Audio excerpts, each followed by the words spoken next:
ఈ క్లైమేట్‌కి సహకరించేటట్టు chicken fry చేసుకొని తింటే ఆ టేస్టే వేరే ఉండిద్దండి.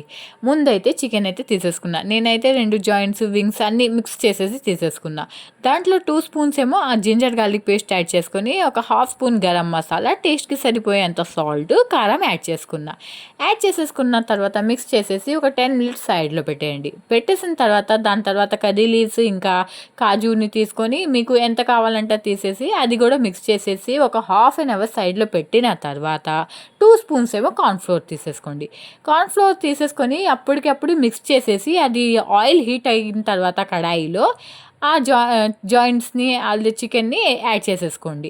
చక్కగా 2 సైడ్స్ కాల్చేన వరకు పెట్టుకోవాలి. నేనైతే ఫుడ్ కలర్ అలాంటివి ఏమి యాడ్ చేయలా. నేను నార్మల్ నేచురల్‌గా చేస్తున్నాను. ఫుడ్ కలర్ యాడ్ చేసుకునే వాళ్ళు చేసుకోండి. చూడండి 2 సైడ్స్ ఏమో చికెన్ అయితే ఫ్రై అయిపోయింది. తీసేసి చక్కగా తింటే ఈ రైనీ సీజన్‌లో అబ్బా!